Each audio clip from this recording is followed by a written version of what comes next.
Yun, peace, magandang umaga. Day off nga pala natin ngayon. Pero syempre, bubuhat pa rin tayo, mag-gym tayo. So, 3 to 4 times a day. 3 to 4 times in a week. So, inalis ko muna yung cardio ko. So, nag-focus muna ako sa pag-gym ngayon. Pero pag namimiss ko yung pagka-cardio or running, talagang tumatakbo ko. Hindi natin aalisin yan. So, nag-build muna talaga tayo ng endurance bago tayo magbuhat para mas tumagal tayo sa pagbubuhat. Mayroon tayong stamina. So, isa yun sa key. Meron nagturo sa akin nun eh.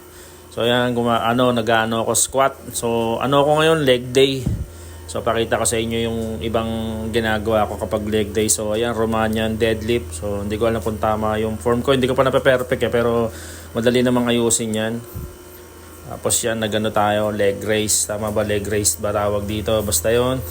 Masakit sa payang mga yan. So yan yung mga ilan sa mga ginagawa ko. Marami pa yan, hindi na natin na-videoan. So pagtapos natin mag-workout at nakapag-almusal na kami. So andito naman tayo diretso sa barbershop. At ayan na nga, ang haba ng buhok ni Dylan. Tsaka ni Riven, mapagupitan na rin natin yan. Trip ko sana dito kay Riven, imumolit ko sana ulit yung katulad sa akin eh. Masyadong halatang magiging mag-ama kami. Magkamukha na nga, tapos pati ba naman hairstyle eh. Joke lang, pero ayaw ni Esme ng mga ganong style daw, dapat formal kasi mag-graduation picture sila. So ito naman si Dylan na pagkakamalang babae ito eh. Yan, iyak.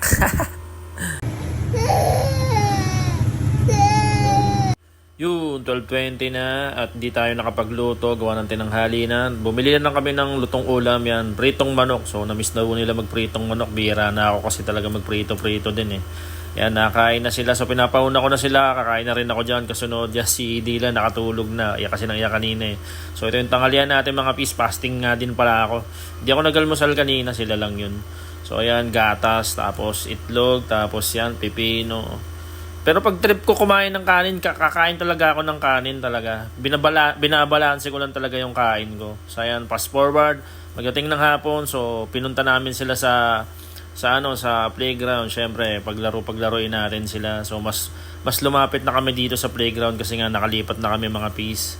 So kung gugustuhin namin araw-araw, pwede namin sila dalhin dito kasi malapit na. Dati rin kasi hindi basta-basta nakakapasok yung mga hindi taga rito eh, mahigpit dito eh. Kaya there's always a time, maghanap tayo ng pagkakataon, maghanap tayo ng oras na dapat natin silang paglaruin. Disiplina lang sa oras, kayang-kaya yan, isingit natin yon para sa kanila yon, deserve nila yon na makasama nila tayo. At fast forward mga peace, pumunta tayo ng Dasma Bayan, dito na kami maghahapunan syempre. Minsan lang naman, tsaka day off ko ngayon. Maraming salamat Panginoon sa mga biyayang natatanggap namin at sa pamilya kong ito. Kaya yun lang naman, kwentuhang malupit tayo sa susunod. Ayos, alright!